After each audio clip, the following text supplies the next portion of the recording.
हमारी कृष्ण लीला सीरीज के पिछले भाग में आपने देखा था कि कैसे श्री कृष्ण के हाथों शक्तिशाली पूतना का उद्धार हुआ था। आइए इस कथा को आगे बढ़ाते हैं और जानते हैं कि आगे उनके जीवन में क्या हुआ। ओम गणपति चैनल सनातन धर्म से संबंधित रोचक और ज्ञानवर्धक वृतांत सीधे हमारे धर्म ग्रंथों से आप तक लाता है। आप सबका स्वागत है। हमें प्रोत्साहित करने के लिए सब्सक्राइब, लाइक और शेयर अवश्य कीजिए। हमारा इंस्टाग्राम अकाउंट ओम गणपति है, चाहे तो फॉलो कर सकते हैं। आइए अब चलते हैं वीडियो की ओर। एक समय यशोदा जी अपने श्री कृष्ण को गोद में लेकर दुलार कर रही थी। सहसा श्री कृष्ण चट्टान के समान भारी बन गए। वे उनका भार न सह सकी। उन्होंने भार से पीड़ित होकर श्री कृष्ण को पृथ्वी पर बैठा दिया। इसके बाद उन्होंने भगवान पुरुषोत्तम का स्मरण किया और घर के काम में लग गई। तृणाव्रत नाम का एक दैत्य जो कंस का निजी सेवक था, कंस की प्रेरणा से ही बवंडर के रूप में गोकुल में आया और बैठे हुए बालक श्री कृष्ण को आकाश में उड़ाकर ले गया। उसने व्रज रज से सारे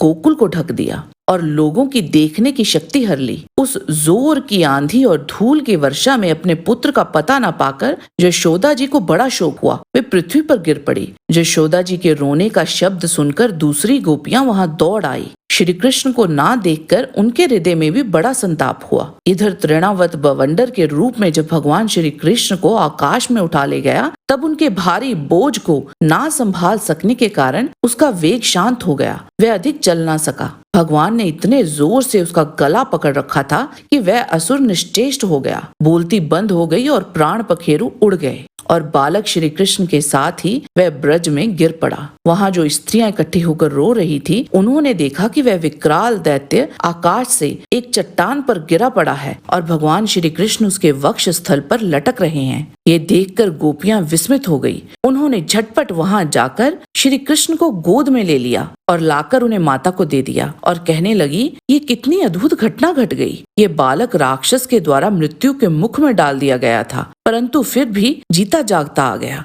और वह दुष्ट तो अपने प्राणों से हाथ धो बैठा। इस घटना के बाद एक दिन यदुवंशियों के कुल पुरोहित श्री गंगाचार्य जी वसुदेव जी की प्रेरणा से नंद बाबा के गोकुल में आए। नंद बाबा ने उनका अतिथि सत्कार किया और उनसे बोले, आप मेरे इन दोनों बालकों का नामकरण आदि संस्कार कर दीजिए। गंगाचार्य जी ने कहा, नंद जी, मैं सब जगह यदुवंशियों के आचार्य के रूप में प्रसिद्ध हूँ। यदि तुम्हारे पुत्र के संस्कार करूंगा तो लोग समझेंगे कि ये तो देवकी का पुत्र है। कंस की बुद्धि बुरी है, वह पाप ही सोचा करती है। नंद बाबा ने कहा, आचार्य जी, आप चुपचाप इस एकांत गौशाला में केवल स्वस्ति वाचन करके ही इस बालक का द्विजाति समुचित नामकरण संस्कार मात्र कर दीजिए। औरों की कौन कहे, मेरे सगे संबंधी भी इस बात को ना जानने पावें। तब गंगाचार्य जी ने बलराम तथा श्री कृष्ण का नामकरण किया।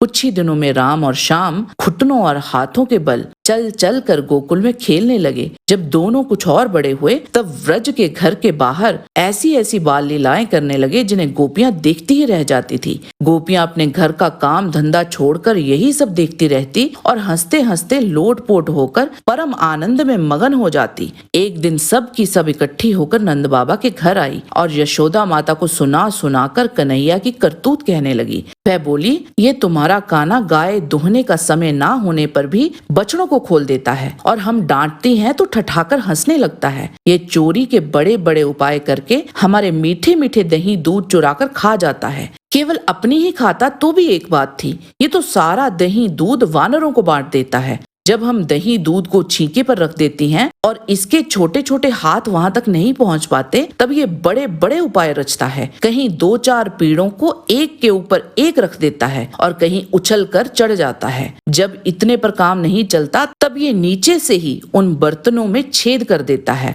ऐसा करके भी ढिठाई की बातें करता है और उल्टे हमें ही चोर बनाता है और अपने घर का मालिक बन जाता है। इतना ही नहीं, ये हमारे लिपे पुते स्वच्छ घरों में मूत्र आदि भी कर देता है और यहाँ खड़ा ऐसे मालूम हो रहा है मानो पत्थर की मूर्ति खड़ी हो। वाह रे भोले भाले साधु। यशोदा ये सब सुनकर भी इस प्रकार हंसने लगी कि अपने लाडले कन्हैया को इस बात का उल्लाहना भी न दे पाती। डांटने की तो बात तक नहीं सोचती।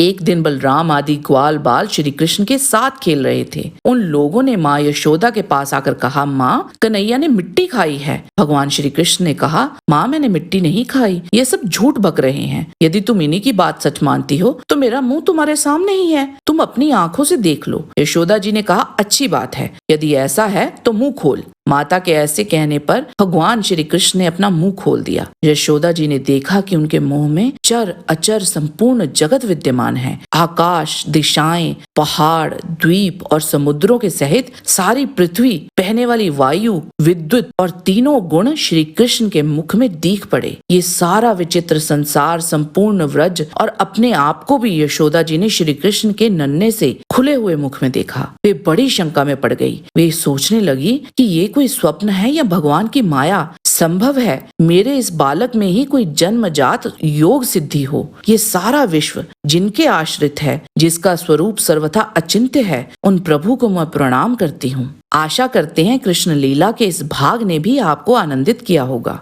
इसके आगे की कथा हम इस सीरीज के अगले भाग में लाएंगे। जय श्री कृष्ण। हमारा आज का वीडियो आपको कैसा लगा? हमें एक लाइक देके और कमेंट करके अवश्य बताइएगा। हमें समय देने के लिए आपका बहुत बहुत धन्यवाद। अगर आज का वीडियो पसंद आया है तो शेयर करने की कृपा कीजिए। परमात्मा का सानिध्य आप और आपके परिवार पर बना रहे। इसी कामना के साथ आप सबको हमारा नमस्कार।